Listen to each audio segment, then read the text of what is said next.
အားလုံးပဲမင်္ဂလာပါချမ်းကိုရွှေတကုံစေဒီစီကိုသွားနေတာပေါ့နော်ဆိုတော့ချမ်းရွှေတကုံစေနဲ့ပတ်သက်တဲ့ content နှစ်ခုတော့လုပ်ခဲ့ပူတယ်ဒါပေမဲ့အဲ့ဒီတုန်းကနေရာတွေကတိတ်မစုံဘူးပေါ့နော်ဆိုတော့ဒီတစ်ခါတော့ချမ်းတေးချာချာလေးကိုရွှေတကုံကိုနှမ်းဆက်အဲ့လိုမျိုးလေးရိုက်ပြသွားဖို့လှုပ်ထားတာရှိတယ်အရှိဘက်ဇောင်းနှမ်းနေတက်ပြီးတော့အဲ့ဒီကနေတောက်လျှောက်တောင်ဘက်မြောက်ဘက်အနောက်ဘက်အရှိဘက်အဲ့လိုမျိုးလုံးဝရင်းမြစ်တစ်ပတ်လုံးမှာရှိတဲ့စိတ်ဝင်စားစရာကောင်းတဲ့နေရာတွေအကုန်လုံးကိုလိုက်ပြီးတော့ရှာပြီးတော့ရိုက်ပြသွားမှာဖြစ်ပါတယ်ရွှေတကုံစေတီကကြတော့ဒါတကုံမျိုးနယ်ထဲမှာရှိပြီးတော့တင်ကုတ်တရကုန်းတော်ပေါ်မှာရှိတယ်ပေါ့နော်တက်ဖို့အတွက်ဆိုရင်ဒါဇောင်းနှမ်းလွှဲတယ်ရှိတယ်အဲ့ဒီထဲမှာချားကြတော့ရှေးဘက်ဇောင်းနှမ်းကနေတက်မှာဖြစ်တယ်ရှေးဘက်ဇောင်းနှမ်းကနေတက်မှာဆိုဂျာတော့ရလမ်းကနေသွားမှာပေါ့နော်ဆိုတော့အဲ့ဒီဂျာတော့ရလမ်းထဲမှာဒီအမျိုးသားနေဖြစ်ပေါ်လာပုံတမိုင်းနဲ့ဆက်ဆက်နေတဲ့နေရာတစ်ခုရှိတယ်အဲ့ဒါကြတော့ဦးအရိယကျောင်းတိုက်ပေါ့နော်ချမ်းတို့တွေအဲ့ဒီဦးအရိယကျောင်းတိုက်ထဲကိုတစ်ချက်ဝင်ပြီးတော့ကြည့်မယ်ဒီဦးရိယကျောင်းတိုင်ဝင်ထဲမှာဆိုရင်ကိုလိုနီခေတ်လက်ကျန်ရှေးဟောင်းကျောင်းတိုင်နှစ်ဆောင်ရှိရပါတော့။တစ်ဆောင်ကကျတော့1903ခုနှစ်မှာစောက်ခဲ့တာဖြစ်ပြီးတော့နောက်တစ်ဆောင်ကကျတော့1923ခုနှစ်မှာစောက်ခဲ့တာဖြစ်တယ်။1903ခုနှစ်တုန်းကစောက်ခဲ့တဲ့ကျောင်းတိုင်ရဆိုရင်အမျိုးသားနဲ့ဖြစ်ပေါ်လာပုံတမိုင်းနဲ့ဆက်ဆက်နေတယ်။ဘယ်လိုဖြစ်တယ်လဲဆိုတော့1920ခုနှစ်ဖေဖော်ဝါရီဒီဇင်ဘာလ3ရက်နေ့မှာရန်ကုန်တက္ကသိုလ်ကကျောင်းသားကြီး17ယောက်ဟာဆိုရင်ဗြိတိရှတွေထုတ်ပြန်လိုက်တဲ့ University အဥပဒေကိုတပိတ်မှောက်ဖို့ဆိုပြီးတော့ရွှေတကုံစေတီအနောက်တောင်မှာစုဝေးပြီးတော့ဆွေးနွေးတိုင်ပင်ကြတယ်ပြီးတော့နောက်တစ်နေ့ပေါ့နော်ဒီဇင်ဘာလ4ရက်နေ့မှာဒီဂျာတော့ရလမ်းထဲမှာရှိတဲ့ဦးအရိယကျောင်းတိုက်ရဲ့ဒီအပေါ်ထပ်ပေါ့နော်ဒီအပေါ်ထပ်မှာစုဝေးပြီးတော့သူတို့တွေကဒီဆွေးနွေးတိုင်ပင်ကြတယ်ရန်ကုန်ကောလိပ်နဲ့ဂျက်ဆင်ကောလိပ်ကကျောင်းသား900ကျော်ပါခဲ့တယ်ပေါ့နော်နောက်တစ်နေ့ဒီဇင်ဘာလ9ရက်နေ့မှာတက္ကသိုလ်ကျောင်းသားတွေနဲ့အတူအထက်တန်းကျောင်းသားတွေပါလာရောက်ပူးပေါင်းပြီးတော့တပိတ်မှောက်စတင်ထွက်ခဲ့ကြတယ်အဲ့လိုနဲ့1921ခုနှစ်ကိုရောက်တော့ GCPA အသင်းကနေပြီးတော့မြန်မာနိုင်ငံရဲ့အမျိုးသားနေ့တစ်နေ့အဖြစ်ရက်တရက်ကိုတတ်မှတ်ဖို့အတွက်စီဝေးတိုင်ပင်ကြတယ်သူတို့ကရက်3ရက်ကိုယာယီတတ်မှတ်ကြတယ်ပေါ့နော်ပထမရက်ကကြတော့တီဘောမင်းပါတော်မူတဲ့နေ့ဒုတိယကကြတော့ဆရာတော်ဦးဥဒ္ဓမထောင်ကြတဲ့နေ့တတိယနေ့ကကြတော့ရန်ကုန်တက္ကသိုလ်ကျောင်းသားတွေတပိတ်မှောက်ထွက်ခဲ့တဲ့နေ့ဆိုပြီးတော့ရက်3ရက်ကိုယာယီတတ်မှတ်လိုက်တယ်အဲ့လိုနဲ့နောက်တစ်နှစ်1922ခုနှစ်ကိုရောက်တော့အစည်းအဝေးခေါ်ပြီးတော့မျိုးသားနေ့အဖြစ်ဒါတက္ကသိုလ်ကျောင်းသားတွေတပိတ်မှောက်ထွက်ခဲ့တဲ့နေ့ကိုရက်တတ်မှတ်လိုက်ဖို့အတွက်သူတို့ကတညီတညွတ်တဲ့သဘောတူလိုက်တယ်ရက်ကိုတတ်မှတ်တဲ့အခါမှာအင်္ဂလိပ်ရက်ဖြစ်တဲ့ဒီဇင်ဘာလ9ရက်နေ့ကိုမယူဘဲနဲ့မြန်မာရက်ဖြစ်တဲ့1282ခုနှစ်တစောင်းမုံလပြည့်ကျော်10ရက်နေ့ကိုယူလိုက်တာဖြစ်တယ်ဒါကြောင့်မို့လို့ဒီအမျိုးသားနေ့ဟာဆိုရင်တစ်နှစ်နဲ့တစ်နှစ်ရက်လေးလေးနည်းနည်းကွဲနေမယ်ပေါ့နော်ဥပမာဒီဇင်ဘာလ4ရက်နေ့ဖြစ်နိုင်တယ်9ရက်နေ့ဖြစ်နိုင်တယ်6ရက်နေ့လည်းဖြစ်နိုင်တယ်ပေါ့နော်ဒီနှစ်ရဲ့အမျိုးသားနေ့ကကြတော့ဒီဇင်ဘာလဒီ2026ခုနှစ်အတွက်အမျိုးသားနေ့ကကြတော့ဒီဇင်ဘာလ4ရက်နေ့သွားကြတယ်ဆိုတော့ချန်တို့တွေအခုဂျာတော့ရလမ်းကနေပြီးတော့ဆက်သွားမယ်ဆိုရင်ရွှေတကုံစေတီရဲ့အရှိတ်ဘက်ဇောင်းနှမ်းကိုရောက်မယ်ပေါ့နော်ချန်တို့တွေအရှိတ်ဘက်ဇောင်းနှမ်းနေစပြီးတာတဲ့အကြောင်းအရာ2ချက်ရှိရပေါ့နော်ပထမတစ်ချက်ကကြတော့ဒီဂျာတော့ရလမ်းထဲမှာရှိတဲ့ဦးရိယကျောင်းတိုက်ကိုတွားကြည့်ဖို့အတွက်ဖြစ်တယ်ဒုတိယအချက်ကကြတော့ဒီရွှေတကုံစေတီရဲ့အရှိတ်ဘက်ဇောင်းနှမ်းရဲ့ညာဘက်ချမ်းမှာပေါ့နော်ဒီရင်းမြင်တော်နားမရောက်ခင်နားလောက်မှာဓမ္မစေတီမင်းကြောက်စာမူလစိုက်ခဲ့တဲ့နေရာရှိရပေါ့နော်အဲ့ဒီနေရာကိုလည်းကြည့်ချင်တဲ့အတွက်ကြောင့်မို့လို့ဖြစ်တယ်ရွှေတကုံစေတီပေါ်ကိုတက်ရတဲ့ဇောင်းနှမ်းလေးတွေထဲမှာအရှိတ်ဘက်မုံမှာရှိတဲ့ဇောင်းနှမ်းကအရှည်ဆုံးဇောင်းနှမ်းဖြစ်တယ်အဲ့ဒီဇောင်းနှမ်းကိုကြတော့1995ခုနှစ်မှာစတင်ဆောက်လုပ်ပြီးတော့1998ခုနှစ်မှာပြီးစီးခဲ့တယ်လို့သိရတယ်ဆိုတော့ဇောင်းနှမ်းထိပ်မှာရှိတဲ့ချင်းတဲ့ရုပ်ကြီး2ရုပ်ကလည်းပဲဇောင်းနှမ်းဆောက်တော့တပါးတည်းဆောက်ခဲ့တဲ့ချင်းတဲ့ရုပ်တွေလို့သိရတယ်ပေါ့နော်ဇောင်းနှမ်းတီဆောက်ဖို့အတွက်ကုန်ကျငွေကကြတော့ကျပ်ငွေ3102သိန်းစွန်းကုန်ကျတယ်လို့သိရတယ်ဆိုတော့ချမ်းတို့တွေဒီအရှိတ်ဘက်ဇောင်းနှမ်းဘက်ကိုလိုင်းနေပေါ့နော်လမ်းမှာပန်းဆိုင်တွေ့လို့ပန်းဖျားပန်းဝယ်လာတယ်တော့ကြတော့တစ်စီးကို2000ပေးရတယ်ပေါ့ချမ်းတို့တွေ2စီးဝယ်လာတယ်မမတစ်စီးချမ်းတစ်စီးချမ်းတို့တွေအရှိတ်ဘက်ဇောင်းတန်းအတိုင်းတက်လာမယ်ဆိုရင်လုံခြုံရေးဆက်ကိုဖျက်လိုက်မယ်အဲ့ဒီဆက်ကနေညာဘက်ကိုချိုးလိုက်မယ်ဆိုရင်ဓမ္မစေတီမူပွားကြောက်စာတိုက်ကိုတွေ့ရပါလိမ့်မယ်1880ခုနှစ်မှာကြောက်စာဝန်မစ္စတာဖိုးချမ်းမာကအဲ့ဒီနေရာမှာကြောက်စာချက်3ချက်ရဲ့ထိပ်ပိုင်းအစတွေကိုရှာတွေ့ခဲ့တယ်။တူဖော်ကြည့်လိုက်တဲ့အခါမှာမွန်မြန်မာပါတီဘာသာ3မျိုးနဲ့ရေးထိုးထားတဲ့ကြောက်စာတွေကိုတွေ့ရတယ်။ဖတ်ကြည့်လိုက်တော့1485ခုနှစ်မှာဟန်တာဝရီပြည့်ရှင်ဓမ္မစေတီမင်းစိုက်ထူခဲ့တဲ့ကြောက်စာတွေဖြစ်ကြောင်းသိလိုက်ရတယ်။ ကျောက်ဆောင်မှာအဓိကအပိုင်း3ပိုင်းပါတယ်ဥက္ကလာပါတိုင်းကတဖုတ်တာနဲ့ဗလိကကုံတဲ့ညီနောင်ကတောင်းဆိုတဲ့အတွက်မြတ်စွာဘုရားကစံတော်ရှစ်စုကိုကိုစားကိုးကွယ်ဖို့ပေးသနာတော်မူခဲ့တဲ့အကြောင်းကကုတံဘုရားရဲ့တောင်ဝှေးတော်ကောနာကုံဘုရားရဲ့ရေစစ်တော်ကတ္တပဘုရားရဲ့ရေတနုတ်တင်ကန်းတော်ဂေါတမဘုရားရဲ့စံတော်ရှစ်စုကိုထာပနာပြီးရွှေတကုံစေတီကိုတည်ခဲ့ကြောင်းရှေးမင်းအဆက်ဆက်ရွှေတကုံစေတီကိုပြုပြင်မွမ်းမံခဲ့တဲ့အကြောင်းအဲ့ဒါတွေကိုရေးသားထားတယ်ပေါ့နော်မစ္စတာဖိုချမ်းမာကကြောက်စာတုံးချက်ကိုတူးဖော်ပြီးတော့မူလနေရာမှာပဲပြန်စိုက်ပေးခဲ့တယ်။ဒါပေမဲ့1982ခုနှစ်မှာအများတူငါအလွယ်တကူလေးလာလို့ရအောင်ဆိုပြီးတော့ရွှေတကုံစေတီရင်ပြင်အရှေ့မြောက်တောင်မဟာယန်တတိုင်းအနီးကိုပြောင်းရွှေ့ပြီးတော့ထားလိုက်တယ်။ကြောက်စာချက်တွေရှိခဲ့တဲ့မူလနေရာကိုတော့မူဝါကြောက်စာတုံးချက်ကိုစိုက်ထူထားပေးတာကိုတွေ့ရလိမ့်မယ်။တင်ကုတ်တရကုန်းတော်ကိုတပ်ဖို့အတွက်ဇောင်းတန်း၄တွေရှိသလိုပဲအဲ့ဒီဇောင်းတန်း၄တွေရဲ့ထိပ်မှာပေါ့နော်တစောင်းအာယုံခံမုတ်တစောင်းတစ်ဆောင်စီရှိရပေါ့နော်အဲ့ဒီအာယုံခံမုတ်တစောင်းတိုင်းမှာပွင့်တော်မူပြီးတဲ့ဗုဒ္ဓမြတ်စွာဘုရားတဆူစီရဲ့ရုပ်ပွားတော်လေးကစံပယ်တယ်အရှိဘတ်မုတ်အာယုံခံတစောင်းမှာကကုတံဗုဒ္ဓရုပ်ပွားတော်တောင်ဘတ်မုတ်အာယုံခံတစောင်းမှာကောနာကုံဗုဒ္ဓရုပ်ပွားတော်အနောက်ဘက်မုတ်အာယုံခံတစောင်းမှာကတ္တပဗုဒ္ဓရုပ်ပွားတော်မြောက်ဘက်မုတ်အာယုံခံတစောင်းမှာဂေါတမဗုဒ္ဓရုပ်ပွားတော်အတီးတီးတည်င်းတုံးပါတယ်ကကုတံဗုဒ္ဓရုပ်ပွားတော်ရဲ့ညာဘက်လက်ကပလက်အနေထားမှာရှိတဲ့အတွက်လက်ပလက်ဖရားလို့လည်းခေါ်ကြပါတယ်။အဲ့ဒီဗုဒ္ဓရုပ်ပွားတော်၄စုစလုံးရဲ့အလှရှင်ကစင့်ကူမင်းဖြစ်ပြီးတော့1988ခုနှစ်မှာလှူဒန်းခဲ့တာလို့သိရတယ်။ရုပ်ပွားတော်တွေဟာပြင်စလောဟာရုပ်ပွားတော်တွေဖြစ်ကြပြီးရွှေငွေကြေးခဲတန်စတဲ့တတု၅မျိုးနဲ့တုံးလောက်ထားခဲ့တာပါ။ဒါပေမဲ့1932ခုနှစ်မတ်လ6ရက်နေ့မှာရွှေတကုံစီတီမှာမီးအကြီးကျယ်လောင်တယ်နေ့လယ်3နာရီကနေစလောင်တဲ့မီးကည10နာရီမှပဲငြိမ်သွားတယ်။အဲ့ဒီမီးကြောင့်ပဲအနောက်ဘက်မုတ်အောင်ခံတစောင်းထဲမှာတည်င်းတုံးနေတဲ့ကတ္တပဗုဒ္ဓရုပ်ပွားတော်ကြီးကပျက်စီးသွားခဲ့တယ်။ဒါကြောင့်မို့လို့ကြောက်စင်းတူတော်နဲ့အစားထိုးပြီးပြန်တည်ထားတာကိုတွေ့ရပါတယ်။ဆိုတော့စင်ကူမင်းလှူဒန်းခဲ့တဲ့ရုပ်ပွားတော်၄စုထဲမှာ၃စုပဲကျန်တော့တယ်ပေါ့နော်။ကျန်တစ်စုကကြတော့ပြန်အစားထိုးထားတာဖြစ်ပါတယ်။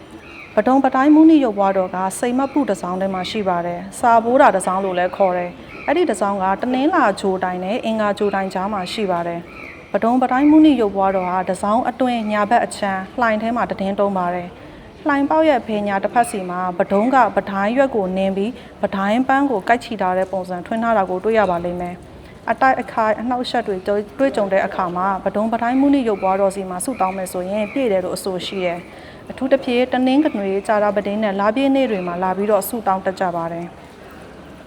စာပိုးတာတစောင်းကနေထွက်လိုက်ရင်ဘယ်ဘက်အချမ်းမှာတကွန်တိုင်းကြီးတစ်ခုကိုတွေ့ရပါလိမ့်မယ်။တကွန်တိုင်းရဲ့အောက်ခြေမှာအုပ်ပြတက်တစောင်းစီရှိတယ်။အဲ့ဒီအုပ်ပြတက်ထဲမှာဗုဒ္ဓရုပ်ပွားတော်၃စုစံပယ်နေပါတယ်။အဲ့ဒီအထဲကအလဲကရုပ်ပွားတော်ကဘီလက်ပြန်ရုပ်ပွားတော်ဖြစ်ပါတယ်။ကိုလိုနီခေတ်တုန်းကအင်္ဂလိပ်လူမျိုးတစ်ယောက်ကဗုဒ္ဓရုပ်ပွားတော်တစုကိုအင်္ဂလန်နိုင်ငံကိုသူကတည်သွားတယ်။သူကကြတော့သူ့ရဲ့အိမ်မှာအလှဆင်ဖို့အနေနဲ့တည်သွားခဲ့တာဖြစ်တယ်။သူ့အိမ်ကိုရောက်တဲ့အခါမှာရုပ်ပွားတော်ကိုလှေကားထိပ်မှာထားပြီးတော့ထီးတွေအုတ်ထုပ်တွေအင်ဂျီတွေကိုတင်ခဲ့တယ်။နောက်ပိုင်းမှာသူကအိမ်မက်ဆိုးတွေကိုနေ့စဉ်ရက်ဆက်မက်လာတယ်လို့ပဲဒုက္ခတွေလည်းအမျိုးမျိုးကြုံလာရတယ်။အဲ့ဒီခါမှာသူကရုပ်ပွားတော်သူ့အိမ်မှာထားပြီးနောက်ပိုင်းမှာဒီလိုတွေဒုက္ခတွေတွေ့ကြုံရတယ်ဆိုပြီးတော့သူကယူဆရတယ်။အဲ့ဒါကြောင့်မို့လို့ရုပ်ပွားတော်ကိုရန်ကုန်မြို့စိတ်ကန်းအကောက်တော်ရုံးတို့ဆိုပြီးတော့လိမ့်မှုပြီးပို့လိုက်တယ်။အဲ့ဒါနဲ့ပဲရုပ်ပွားတော်ကအကောက်ခွန်ရုံးမှာပိုင်ရှင်မဲ့အနေနဲ့ရှိနေခဲ့ပါတယ်။အဲ့ဒီအကြောင်းကိုဦးချိန်ကန်တဲ့ဒေါ်ကြည်ကြည်ကတိသွားတဲ့အခါမှာအကောက်ရုံးကိုသွားပြီးတော့ရုပ်ပွားတော်ကိုအခွန်ဆောင်ပြီးရွေးခွဲကြတယ်။ပြီးတော့ရွှေတကုံစီတီမှာလှူဒန်းခဲ့တာဖြစ်ပါတယ်။တကွန်တိုင်းရဲ့ကက်လျက်မှာတစောင်းကြီးတစ်ဆောင်ရှိပါတယ်။အဲ့ဒီတစောင်းထဲမှာအကြီးဆုံးဗုဒ္ဓရုပ်ပွားတော်ကြီးကိုအင်းပန်းပေါင်းဖရားလို့ခေါ်တယ်။အင်းအစီအရင်တွေစီမံပြီးတည်ထားခဲ့တဲ့ဖရားလို့အဆိုရှိတယ်။အဲ့အင်းပန်းပေါင်းဖရားနားမှာပဲအနောက်ဘက်ကနေဝင်သွားမယ်ဆိုရင်ဆန်းတို့တွေဒါဗဒါရှင်ဖရားစီရောက်တယ်ပေါ့နော်။သူကအံ့ဖွယ်နံပါတ်9ဆိုတော့သူကမဟာယန်တတိုင်းဘက်မှာရှိတယ်ဒီအရှိဘတ်မုတ်ဓာတ်လေကနေလာမယ်ဆိုရင်သူကပို့ပြီးတော့မီးတယ်ပေါ့ဂျားလေးထဲကနေဝင်လာတာပေါ့နော်အင်းပန်းမောင်းရုပ်ပွားတော့ရှိတဲ့တစောင်းကဒီတစောင်းအဲ့ဒီတစောင်းကနေထွက်ပြီးတော့အဲ့ဘေးကနေဝင်လာမယ်ဆိုရင်ဒီဘက်မှာတစောင်းတစ်ခုရှိမယ်အဲ့ဒီတစောင်းရဟိုးဘက်အစွန်းလေးမှာဟိုးဘက်ထိတ်ဆုံးလေးနားမှာပေါ့နော်အဲ့ဒီဟိုးဘက်ထိတ်ဆုံးလေးနားမှာအဲ့ဒါကကြတော့ဗဒါရှင်ဖျားရှိတဲ့နေရာပေါ့ဒီရုပ်ပွားတော်ရဲ့နှစ်ဖူးကိုတတိထားပြီးတော့ကြည့်မှဆိုရင်အနှဲငယ်မိုးမောက်နေတာကိုတွေ့ရလိမ့်မယ်အဲ့ဒီနေရာမှာဗဒါရှင်ဒလုံးပေါ့နော်အဲ့ဒါကိုထည့်သွင်းတုံးလုပ်ထားရဲဆိုပြီးတော့အဆိုရှိကြတယ်ချမ်းတို့တွေအခုကကြတော့ရွှေတကုံဇေဒီရင်ပြင်ရဲ့အရှိတောင်တောင်မှာရှိတဲ့ဘော်လီညောင်မင်းအောက်ကိုရောက်နေတာဖြစ်တယ်ပေါ့နော်ဒီဘော်လီညောင်မင်းကကြတော့1926ခုနှစ်တုန်းက ဆောက်ခဲ့တဲ့ဘော်ညောင်ပဲဖြစ်တယ်ဆိုတော့ဒီညောင်ရီတွန်းပွဲတော်နေ့တွေပါလေဆိုရင်ဒီနေရာမှာအရန်ကိုစီကားတယ်ပေါ့နော်ဆိုတော့ချမ်းတို့တွေအခုဘော်ညောင်ကနေပြီးတော့တခြားတောင်ဘက်ချမ်းကိုဆက်ပြီးတော့သွားမယ်ချမ်းတို့တွေဘော်ညောင်မင်ကနေရင်ပြင်ဘက်ကိုပြန်ဝင်သွားမယ်ဆိုရင်အင်္ဂါဂျိုတိုင်းနားမှာဗမာတားပိုက်ရုပ်တွေကိုတွေ့ရပါလိမ့်မယ်တာသမီစုပန်ချင်တဲ့သူတွေလာပြီးတော့စုပန်တက်တဲ့နေရာပေါ့နော်တားစုလိုချင်တဲ့သူတွေကကလေးချီထားတဲ့ဗမာရုပ်မှာဆူတောင်းကြပြီးတော့တမီးလိုချင်တဲ့သူတွေကကြာပန်းကင်ထားတဲ့ဗမာရုပ်မှာဆူတောင်းတက်ကြပါတယ်ဒီဗမာတားပိုက်ရုပ်တုရှိတဲ့နေရာနားမှာပဲပေါ့နော်ဒီဘက်ကိုကြည့်လိုက်မယ်ဆိုရင်ဆိုတော့နံပါတ်က129ပေါ့နော်အုတ်ပြတက်129မှာဆိုရင်ဒါလက်ညှိုးရေကြဖျားဆံပဲပါတယ်လေဆိုတော့ဒီဖျားရုပ်ပွားတော်အရင်တော့ကျတော့ဒီလက်ညှိုးတော်ကနေပြီးတော့ရေတွေတစ်စက်ချင်းစီပေါ့နော်အဲ့လိုမျိုးဖြစ်ဖြစ်ချင်းစီကြတယ်ချမ်းအရင်တော့ဖူးဖူးတယ်အဲ့ဒီတော့ကြောင့်အောက်မှာတော့ရေခွက်လေးတစ်ခွက်ကိုခံပေးထားတာကိုတွေ့ရနေမယ်ဆိုတော့အခုနောက်ပိုင်းတော့အဲ့လက်ညှိုးကရေမကြတော့အခုကမှန်းနဲ့အလင်းပြန်တော့ကောင်းကောင်းမမြင်ရဘူးပေါ့နော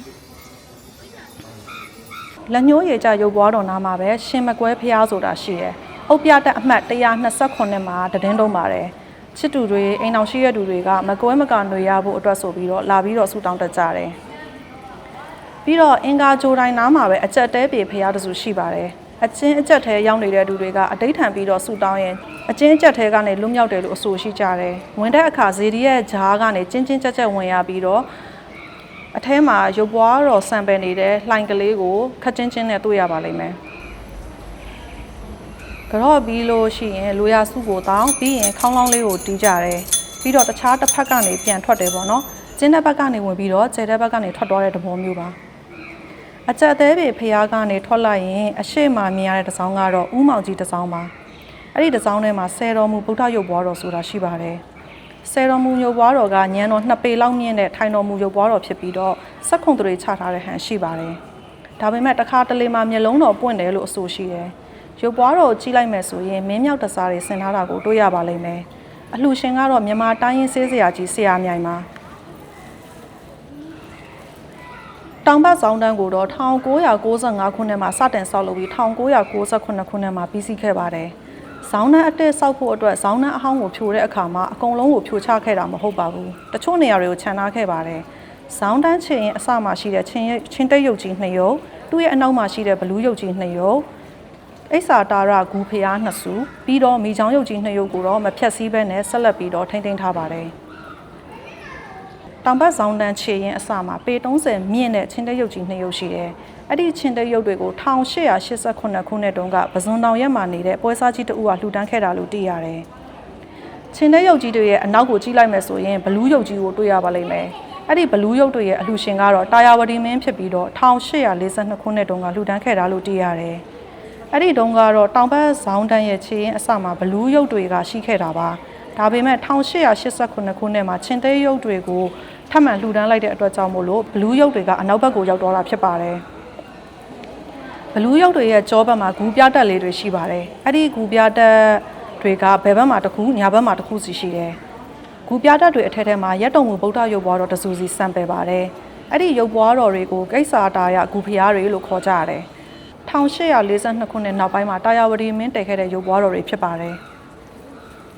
တောင်ဘက်ဇောင်းနန်းနာကဗုဒ္ဓဟူးဂျိုတိုင်းနာမှာအဖြူရောင်အုတ်ပြတက်တွေရန်ထားတဲ့ဇေဒီတစုကိုတွေ့ရပါလိမ့်မယ်။ဇော်ကြီးရုပ်တွေကအုတ်ပြတက်တွေမှာရှိတာပါ။ဇော်ကြီးရုပ်တွေကိုတတိထားကြည့်မယ်ဆိုရင်လက်ထဲမှာအလုံးလေးတစ်လုံးကင်ထားတာကိုတွေ့ရလိမ့်မယ်။တချို့ကအဲ့ဒီအလုံးလေးတွေကိုလက်နဲ့ပုတ်ပြီးအနာရောဂါတွေပျောက်ကင်းဖို့ဆူတောင်းတကြပါတယ်။ရွှေတကုံဇေဒီရဲ့အနောက်တောင်မှာရွှေတောင်ငွေတောင်တစ်စောင်းဆိုတာရှိတယ်။ဒီတစ်စောင်းကိုမူလကဘုံချောင်းပုံစံဆောက်ထားတာပါ။နောက်မှအပေါ်ပိုင်းကိုဖြတ်ပြီးမြန်မာမှုပုံစံပြန်ပြောင်းလိုက်တာလို့သိရတယ်။တိုင်လုံးတွေကိုကြည့်လိုက်မယ်ဆိုရင်မူလလက်ရာတွေကိုတွေ့နိုင်ပါသေးတယ်ဒီလိုလာတဲ့အဓိကအကြောင်းရင်းကတစောင်းထဲမှာရှိတဲ့ငွေတောင်ကမောင်ကန်အယုတ်လေးကိုကြည့်ချင်လို့ပါရွှေတကုံစေတီထာပနာတိုက်နဲ့ပတ်သက်ပြီးဒဏ္ဍာရီပုံပြင်လေးတစ်ပုဒ်ရှိပါတယ်ဟိုးအရင်တုန်းကရွှေတကုံစေတီမှာပန်းရောင်းတဲ့မောင်ကန်ဆိုတဲ့လူတစ်ယောက်ရှိခဲ့ဘူးတယ်မောင်ကန်ကလှမ်းပြန်ကိုစီးရင်းနဲ့တရုတ်ပြည်ထိရောက်သွားတယ်တဲ့အဲ့ဒီမှာဘရင်တမီးတော်နဲ့တွေ့ပြီးချစ်ကြိုက်သွားပါတယ်အဲ့ဒီအကြောင်းကိုဘရင်ကြီးတီသွားတော့မောင်ကန်ကိုရွှေတကုံစေတီထာပနာတိုက်ထဲကဂေါတမဗုဒ္ဓရဲ့စံတော်တွေကိုဆက်တမယ်ဆိုရင်တမီးတော်နဲ့ပေးစားမယ်ဆိုပြီးမိတ်ပါတယ်အဲ့ဒါနဲ့မောင်ကန်ကရွှေတကုံစေတီထာပနာတိုက်ထဲတိတ်တဆိတ်ဖောက်ဝင်တယ်ထာပနာတိုက်ထဲမှာဆင်ထားတဲ့ဓာတ်ဆက်လှန်ဆက်တွေကိုလှန်ပြန်အစွမ်းနဲ့သူဟာကြော်ဖြတ်နိုင်ခဲ့တယ် ဒါပေမဲ့စံတော်ကိုလှမ်းလိုက်တဲ့အချိန်မှာပဲသူ့ရဲ့ခြေထောက်ကလှုပ်မရတော့ဘူးမောင်ကန်ဟာခြေထောက်ကစပြီးတဖြည်းဖြည်းတကူလုံးကြောက်ရွံ့ဖြစ်သွားခဲ့ပါတယ်ရွှေတကုံစေတီရဲ့အံ့ဖွယ်ထဲကတပားဖြစ်တဲ့ဝိဇ္ဇာစောကြီးဖရားကရွှေတကုံစေတီရဲ့အနောက်တောင်တောက်မှာရှိပါတယ်ရုပ်ပွားတော်ကိုထုလုပ်တဲ့အခါမှာလောကီပညာရက်တွေနဲ့စီမံထားတယ်လို့သိရတယ်ရုပ်ပွားတော်စံမြန်းရလှိုင်ပြတက်ကိုကြည့်လိုက်မယ်ဆိုရင်ဇော်ကြီးရုပ်လေးတွေနဲ့အလှဆင်ထားတာကိုတွေ့ရပါလိမ့်မယ်ဒီကနေစပြီးတော့ရင်းပြင်းအနောက်ဘက်ခြမ်းကိုရောက်လာပါပြီအရင်ဦးဆုံးဘိုးဘိုးအောင်နဲ့သူရတတိမဲတော်ရုပ်တုတွေစီကိုသွားပါမယ်အဲ့ဒီရုပ်တုတွေကရေတန်းစင်ဆက်ရှိတဲ့ညောင်မင်းနာကအုပ်ပြတက်ရှိမှရှိတာပါပညာရေးနဲ့ဆိုင်တဲ့ဆောင်းဝဲဘွဲဖြစ်မဲ့လူတွေဆူတောင်းကြတဲ့နေရာလို့သိရတယ်အရှိဘက်ကိုနည်းနည်းလေးတွားလိုက်မယ်ဆိုရင်မှန်ခမ်းနဲ့ထားတဲ့ရွှေတကုံဘိုးဘိုးကြီးနန်းနန်းကိုတွေ့ရပါလိမ့်မယ်ရွှေတကုံဘိုးဘိုးကြီးကိုကြောပွဲပေးပြီးတော့ဒုံလက်ပတ်ဝင်းမဲ့ရှင်လောင်းတွေကိုစောင့်ရှောက်ပေးဖို့လာပြတတ်ကြတယ်စာရာပတေးချိုတိုင်းကြောက်မှာရွှေတကုံစီတီရဲ့ပထမပစ္စံရန်ဒူးရင်ကိုတတိထားပြီးကြီးလိုက်မယ်ဆိုရင်တကြားမင်းရုပ်တုနဲ့မလမှုရုပ်တုကိုတွေ့ရပါလိမ့်မယ်တကြားမင်းကရွှေတကုံစီတီရဲ့မူလအလှရှင်ဖြစ်တဲ့ဥက္ကလာပါမင်းရဲ့ခမဲတော်ဖြစ်ပြီးမလမှုကတော့မဲတော်ဖြစ်ပါတယ်ဥက္ကလာပါမင်းကြီးရုပ်တုကစာရာပတေးချိုတိုင်းအနီးရွှေတကုံစီတီရဲ့ပထမပစ္စံရန်ဒူးရင်မှာရှိပါတယ်ဥက္ကလာပါမင်းကရွှေတကုံစီတီရဲ့မူလအလှရှင်ဖြစ်ပါတယ်စင်ကုန်းမင်းခေါင်းလောင်းကရင်းပြင်းအနောက်မြောက်ထောင်မှာရှိပြီးတော့ကျေးပိတ်တာချိန်15555ပိတ်တာလေးပါတယ်။ခေါင်းလောင်းကြီးကိုတွန်းလုံးစေခဲ့တဲ့သူကတော့စင်ဖြူရှင်မင်းဖြစ်ပါတယ်။ဒါပေမဲ့ခေါင်းလောင်းကြီးမပြီးခင်စင်ဖြူရှင်မင်းနတ်ရွာဆန်သွားတဲ့အတွက်တားတော်စင်ကုန်းမင်းကဆက်လက်တွန်းလုံးစေခဲ့တာဖြစ်ပါတယ်။1988ခုနှစ်မှာရွှေတကုံစေတီမှာလှူဒန်းခဲ့ပါတယ်။ခေါင်းလောင်းကြီးရဲ့ဘွဲနာမည်ကတော့မဟာဂန္နဖြစ်ပါတယ်။ပထမအင်္ဂလိပ်မြန်မာစစ်ပွဲကာလအတွင်း1824ခုနှစ်မှာဗြိတိရှစစ်တပ်ကရွှေတကုံစေတီကုန်းကိုသိမ်းပိုက်နိုင်ခဲ့တယ်။သူတို့ကစစ်အောင်ချင်းအထိမ်းအမှတ်အနေနဲ့စင်ကုန်းမင်းခေါင်းလောင်းကိုဖြုတ်ပြီးတော့အင်္ဂလန်ကိုရေလမ်းကြောင်းကနေတည်သွားဖို့လုပ်တယ်။ဒါပေမဲ့ခေါင်းလောင်းကြီးကလှိုင်မြစ်ထဲကိုပြုတ်ကျပြီးနစ်မြုပ်သွားတယ်။ဗြိတိရှတွေကခေါင်းလောင်းကြီးကိုဆယ်ဖို့စ조사ပေမဲ့မအောင်မြင်ခဲ့ပါဘူး။1826ခုနှစ်မှာပထမအင်္ဂလိပ်မြန်မာစစ်ပွဲပြီးစီးခဲ့တယ်။စစ်ပြီးတော့မြန်မာလူမျိုးတွေကစင်ကိုမင်းခေါင်းလောင်းကိုငါတို့ကိုနီးကိုဟန်နဲ့ရအောင်သိမ်းမယ်အောင်မြင်ခဲ့ရင်ခေါင်းလောင်းကြီးကိုရွှေတကုံစေတီမှာပြန်ထားခွင့်ပေးရမယ်ဆိုပြီးတောင်းဆိုပါတယ်ဗြိတိရှတွေကအဲ့ဒီတောင်းဆိုချက်ကိုခွင့်ပြုလိုက်တယ်ခေါင်းလောင်းနှုတ်ခမ်းဝါမှာပုံးပဲနေတဲ့ဒဏ်ရာတွေကတော့တိမ်ကုတ်တရကုန်းတော်ဘက်ကိုခေါင်းလောင်းကြီးကိုတည်ခဲ့ကြစဉ်ကထိခိုက်ထားတာတွေလို့သိရတယ်ချမ်းသာကြီးဖျားကတော့အောင်မြေရဲ့အနောက်ဘက်ကတစ်စောင်းထဲမှာရှိပါတယ်ညံတော့အမြင့်ပေ30ကျော်ရှိပါတယ်ဘဘူးဆရာကြီးဆရာညံထုလုပ်ပေးခဲ့တဲ့ရုပ်ပွားတော်ကြီးလို့သိရတယ်။ရှင်စောပုဗုဒ္ဓရုပ်ပွားတော်ကရွှေတကုံစေတီရဲ့အနောက်မြောက်တောက်အနီးချမ်းသာကြီးဖရာတည်င်းတုပ်တဲ့တစောင်းရဲ့အနောက်မှာရှိပါတယ်။စကားဝါပင်ကြီးတပင်ကတစောင်းရဲ့အမိုးကိုဖောက်ပြီးထွက်နေတဲ့တစောင်းထဲမှာပါ။ရှင်စောပုဘယင်မကြီးကဓမ္မစေတီမင်းရဲ့ရောက်ခမဖြစ်ပြီးသူမကဟန္တာဝတီထီးနန်းကို1454ခုနှစ်ကနေ1482ခုနှစ်ထိအုပ်ချုပ်ခဲ့တဲ့ဘယင်မကြီးတစ်ပါးပါ။ရှင်စောပုရုပ်ပွားတော်အနောက်မှာဇေဒီ6စုအစုလေးတစုရှိတယ်။ဇေဒီ6စုထဲကညံတော်အမြင့်ဆုံးဇေဒီကရှင်စောပုဘုရင်မကြီးလှူဒန်းခဲ့တဲ့ဇေဒီလို့သိရတယ်။ရွှေတကုံဇေဒီရဲ့အနောက်မြောက်တောက်မှာတက်တန်းရင်ဘော်ဒီညောင်ပင်ကြီးတစ်ပင်ရှိပါတယ်။မြန်မာနိုင်ငံလွတ်လပ်ရေးရတဲ့နေ့1948ခုနှစ်ဇန်နဝါရီလ4ရက်နေ့မှာစိုက်ပျိုးခဲ့တဲ့ညောင်ပင်ကြီးဖြစ်ပါတယ်။ဒါကြောင့်မို့လို့သူ့ကိုလွတ်လပ်ရေးဘော်ဒီလို့ခေါ်တာပါ။အိန္ဒိယနိုင်ငံဗုဒ္ဓဂါယာမှာရှိတဲ့ဘော်ဒီညောင်ပင်ကညောင်ကိုင်းကိုတည်ယူပြီးစိုက်ခဲ့တာလို့သိရတယ်။ရွှေတကုံဇေဒီရဲ့ယာဟုတောက်မှာအောင်မြေနေရာတစ်ခုရှိတယ်။အရေးကြီးကိစ္စလုပ်စရာရှိရင်အောင်မြေမှာ9ပါးတီလာခံပြီးတော့ဆူတောင်းတက်ကြတယ်။အောင်မြေကနေရွှေတကုံဇေဒီရဲ့တပိတ်မှောက်ပေါ်ကပန်းဆွဲကိုတိတိကျကျကြည့်မယ်ဆိုရင်ပန်းဆွဲတစ်ခုရဲ့အောက်မှာ၄တောက်ပုံစံအကွက်ငယ်လေးတစ်ခွက်ကိုတွေ့ရပါလိမ့်မယ်။အဲ့ဒီ၄တောက်ကွက်ကလေးကစဒဘဝအင်းကွက်လို့သိရတယ်။အောင်မြင်နေတဲ့အခါဖះကိုအာယုံပြုပြီးအရင်ဆုံးရှခိုး9ပါးတီလာခံကိုလိုချင်တဲ့စုကိုတောင်းရင်စုတောင်းပြည့်တယ်လို့အဆိုရှိတယ်။အောင်မြင်ရဲ့မျက်စောင်းထိုးမှာပထောင်ဝိုင်းစေတီဆိုတာရှိတယ်။ဇေဒီအောက်ခြေပတ်လဲမှာအုပ်ပြတက်လေးတွေကိုတွေ့ရပါလိမ့်မယ်။အဲ့ဒီထဲကမှအုပ်ပြတက်40ကကြီးမှာ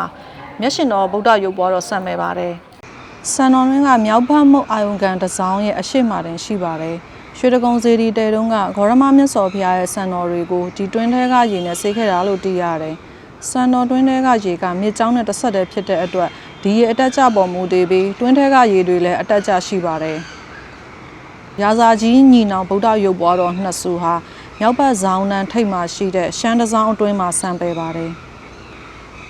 ်ညံတော်ကတပေလောက်တာရှိပြီးတော့မြင်မှုနေကြလက်ရာတွေနဲ့ကွဲပြားပါတယ်တကောင်းပြည်ကိုစတင်တီထောင်ခဲ့တဲ့အဘိယာဇာမင်းရဲ့တားတော်တွေဖြစ်တဲ့ကန်ယာဇာကြီးနဲ့ကန်ယာဇာငယ်ကတည်ခဲ့တာလို့အဆိုရှိတယ်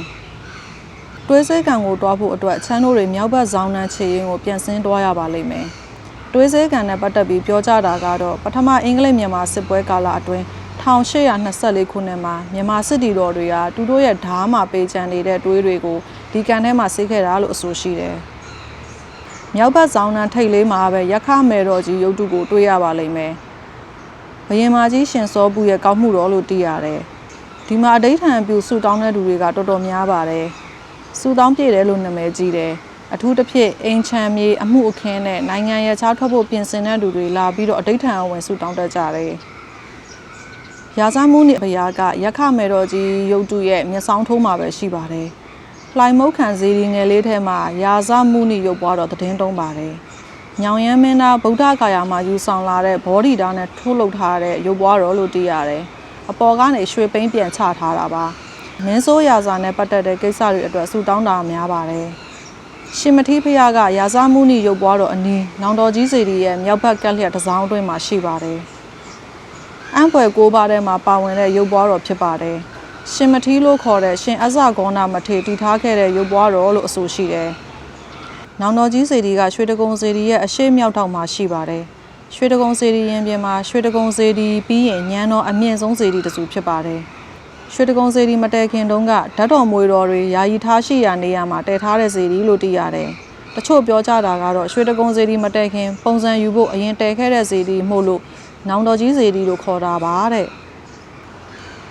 ဘိုးအောင်ဖျားကတနင်္ဂနွေဂျိုတန်အနားမှာရှိပါတယ်။ကုန်းပေါင်ခေဦးကာလမှာထွက်ရပေါက်ခဲ့တဲ့ဘိုးအောင်နဲ့မိခင်ဒေါ်ငင်းရာတို့တည်ထားခဲ့တဲ့ဖျားလို့သိရတယ်။ဘိုးအောင်လှူဒန်းခဲ့တဲ့အတွက်ဘိုးအောင်ဖျားလို့ပဲအလွယ်ခေါ်ကြပါတယ်။ဘိုးအောင်ဖျားရဲ့နောက်ထပ်နာမည်ကတော့ပန်းပေါင်းစင်းတုတော်ပါ။ဘိုးအောင်ဟာအာရာဝတီဒဇင်နီဂမုံနီစတဲ့ပန်းပေါင်းစုံကိုကြိတ်ပြီးရုပ်ပွားတော်ကိုပူဇော်ခဲ့တဲ့အတွက်ပန်းပေါင်းစင်းတုတော်လို့လည်းခေါ်ခြင်းဖြစ်ပါတယ်။ဘိုးအောင်ဖျားသတင်းတုံးနေတဲ့ကန္နာကူရီတိုက်အောက်မှာရွှေတကုံစေတီထာပနာတိုက်ကိုတွားလို့ရတဲ့မြေအောက်ဦးမယ်ရှိတယ်လို့အဆိုရှိတယ်။ဒါကြောင့်မို့လို့အဲ့ဒီအပေါက်ကိုပိတ်ထားပြီးတော့ကန္နာကူရီတိုက်ကိုလည်းအမြဲတမ်းတော့ခတ်ထားရတာဖြစ်ပါတယ်။ဘိုးအောင်တစောင်းကနေအခုလှမ်းမြင်နေရတဲ့တစောင်းထဲမှာပြည်တော်ပြန်ဖျားသတင်းတုံးပါတယ်။ပြည်တော်ပြန်ရုပ်ပွားတော်နဲ့ပတ်သက်ပြီးပြောကြားတဲ့ဇလံ2မျိုးရှိပါတယ်။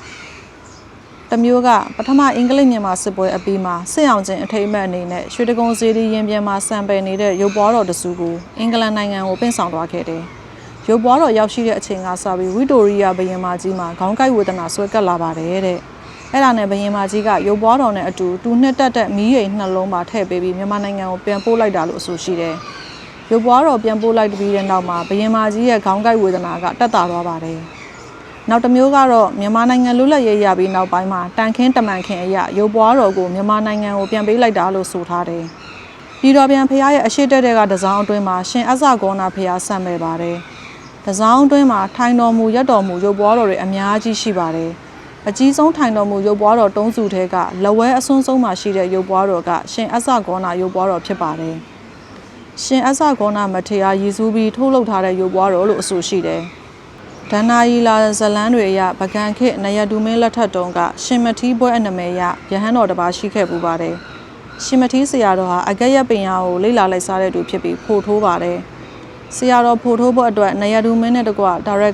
ကာမတွေကထောက်ပံ့ကြရတယ်။ဗဒါလုံးကမအောင်ပဲပြက်ဖန်များလာတဲ့အခါမှာနရတူမင်းကအမျက်ရှာပြီးဆရာတော်ရဲ့မျက်လုံးနှလုံးကိုဖောက်ထုတ်စေခဲ့တယ်။ရှင်မထီးဆရာတော်ဟာဗဒါလုံးကိုစိတ်နာပြီးတပည့်ဖိုးသူတော်ကိုခေါ်ကအင်နာကျွန်းတဲ့တို့လွတ်ပစ်ခိုင်းတယ်။ဗဒါလုံးကအညစ်ကြေးရည်နဲ့ထိပြီးအယောင်တဝင်းဝင်းထတောက်လာတယ်။ရှင်မထီးဆရာတော်ဟာအညစ်ကြေးရည်နဲ့ချင်းရည်ကိုအညှိုးမှားရတဲ့အတွက်ဒလုံးကမအောင်မြင်ပဲဖြစ်ခဲ့တာပါ။ရှင်မထီးဆရာတော်ဟာဖိုးသူတော်ကိုဈေးထဲမှာနွားမျက်လုံးတစ်စုံသွားဝယ်စီခဲ့တယ်။နွားမျက်လုံးတစ်ဖက်စိတ်မျက်လုံးတစ်ဖက်ပဲကျန်တော့တဲ့အတွက်ဖိုးသူတော်ကရတာပဲဝယ်လာခဲ့တယ်။ဆရာတော်ကမျက်လုံးနှလုံးကိုသူ့ရဲ့မျက်လုံးအိမ်ထဲတို့ထည့်ပြီးဒလုံးနဲ့မန်းလိုက်တဲ့အခါမှာမျက်စိအလင်းပြန်ရတယ်။အဲ့ဒီအချိန်ကစပြီးရှင်မထီးမထေကိုရှင်အဇဂေါနာမထေလို့ပဲခေါ်ကြပါတော့တယ်။အဇဆိုတာကစိတ်လို့အဓိပ္ပာယ်ရပြီးဂေါနာဆိုတာကနွားလို့အဓိပ္ပာယ်ရပါတယ်။ရှင်အဇဂေါနာတစောင်းရဲ့မျက်စောင်းထိုးမှာပဲတာယာဝတီမင်းခေါင်းလောင်းရှိတဲ့တစောင်းကိုတွေ့ရပါလိမ့်မယ်။ ကျေးပိတ်တာချင်း25,440ပိတ်တာလေးပြီးတော့ခေါင်းလောင်းပတ်ပတ်လည်မှာခေါင်းလောင်းစာတွေရေးထိုးထားပါတယ်။တာယာဝတီမင်းဟာ1842ခုနှစ်အောက်တိုဘာလ3ရက်နေ့မှာရွှေတကုံစေတီကိုတက်ရောက်ဖူးမြော်တယ်။ပြီးတော့ဗဒဲဝန်မင်းကြီးမဟာမင်းကျော်တင်ခရာနဲ့အတဲဝန်ထောက်မင်းကြီးမဟာစီတူတို့ကိုကျေးခေါင်းလောင်းကြီးတစ်လုံးကိုတွန်းလှုပ်စေခဲ့တယ်။တာယာဝတီမင်းက1842ခုနှစ်ဇန်နဝါရီလ22ရက်နေ့မှာအမရပူရာကိုပြန်ကျသွားတယ်။1843ခုနှစ်ဖေဖော်ဝါရီလ19ရက်နေ့မှာတာယာဝတီမင်းကိုစားအတဲဝင်နဲ့ဗဒဲဝင်တို့ကခေါင်းလောင်းကြီးကိုရွှေတကုံစေတီမှာရေစက်ချအလှူဒန်းခဲ့ပါတယ်။နောင်တော်ကြီးစေတီရဲ့အရှိတ်ဘက်မှာရှိတဲ့ညောင်မဲနားကိုကြည့်လိုက်မယ်ဆိုရင်အဖြူရောင်ဂူပြတက်တွေနဲ့ရွှေရောင်စေတီအစုလေးတွေတွေ့ရပါလိမ့်မယ်။ဂူပြတက်အမှတ်82မှာငကယုံဖျားရုပ်ဘွားတော်တစုဆံမြန်းပါတယ်။အဲ့ဒီရုပ်ဘွားတော်ကိုပခောရှိဖျားလို့ခေါ်ပါတယ်။ဂူပြတက်ရဲ့အောက်ခြေမှာဘလူးကောင်းရုပ်တွေကိုအဆောက်အအုံပုံစံမျိုးထားတာကိုတွေ့ရတယ်။ပခောရှိပွဲနာမည်ရရှမ်းလူမျိုးတိပတ်ဖုံးတော်ကြီးတစ်ပါးတည်ထားခဲ့တဲ့ဖျားလို့အဆိုရှိတယ်။ပခောရှိဖျားမှာနိုင်ငံရဲ့ခြားခရီးနဲ့ပတ်သက်ပြီးဆူတောင်းတဲ့လူတွေများပါတယ်။ဒီမှာကျတော့ရှင်အရဟံတစောင်းကတရုပ်စာအရှင်အရဟံတစောင်းကဒီနားမှာ66ကာကြီးလေဥပ္ပယတက်66ကာကြီးအဲ့ထဲမှာကစွန်းခံကြွစင်းတူတော်ဖျားရှိတယ်ဟုတ်ကဲ့ညမ်းလေးစင်ထားတယ်ပြန်လဲပြုပြင်ဖို့ဒီထဲမှာရုပ်ဘွားတော်ကတင်ငန်းကတ်ထားတော့စွန်းခံကြွတယ်စွန်းတပိတ်ကိုမြင်ရတော့မှာမဟုတ်ဘူးเนาะပုံမှန်ဆိုတော့စွန်းခံကြွတဲ့ပုံစံဖူးရမှာဖြစ်တယ်တာယာဝတီမင်းခေါင်းလောင်းတစ်စောင်းကနေရင်ပြင်ဘက်ကိုပြန်ထွက်လိုက်တာနဲ့သီးတော်စေတီကိုဖူးရပါလိမ့်မယ်1882ခုနှစ်တုန်းကမင်းတို့မင်းလူတန်းခဲ့တဲ့ရွှေတကုံစေတီရဲ့ထီးတော်ကဟောင်းနှန်းဆွေးမြေ့လာတဲ့အတွက်ကြောင့်မို့လို့1999ခုနှစ်ဧပြီလမှာထီးတော်အတစ်ကိုလှူဒန်းခဲ့ပါတယ်မင်းတို့မင်းလှူဒန်းခဲ့တဲ့ထီးတော်ဟောင်းကိုငုံပြီးတော့စေတီတစုပြန်တည်ခဲ့ပါတယ်1999ခုနှစ်ဧပြီလ19ရက်နေ့မှာစတည်ပြီး1999ခုနှစ်ဒီဇင်ဘာလ22ရက်နေ့မှာပြီးစီးခဲ့တယ်ထီးတော်စေတီဘေးမှာပဲထီးတော်ပုံစံတူအဖြူရောင်အုပ်စေတီနှစ်စုကိုတွေ့ရပါလိမ့်မယ်တစုကမင်းတို့မင်းလှူဒန်းခဲ့တဲ့ထီးတော်ကိုရည်ညွှန်းတာဖြစ်ပြီးတော့နောက်တစ်စုကတော့စင်ဖြူရှင်မင်းလှူဒန်းခဲ့တဲ့ထီးတော်ကိုယူစုတာဖြစ်ပါတယ်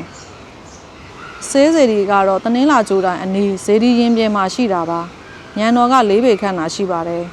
ငဖြောဘူးစေတီငယ်အထွတ်မှာထီးတော်တင်ထားပြီးအောက်ခြေမှာကြာပွင့်ခံထားတဲ့ပုံသဏ္ဍာန်ရှိတယ်ဆေးစေတီရဲ့ဘေးမှာစင်ရုပ်တုံရုပ်ခြံရံထားတာကိုတွေ့ရပါလိမ့်မယ်လောကီအစီရင်နဲ့ဂန္ဓာရီပညာလိုက်စားတဲ့လူတွေကဒီနေရာကိုထူးခြားအောင်မြင်တစ်ခုလို့သတ်မှတ်ထားကြတယ်။ကျမ်းမာရေးနဲ့အလုပ်ကိုင်ခွင့်လန်းနဲ့ပတ်သက်ပြီးဆူတောင်းလေးရှိကြတယ်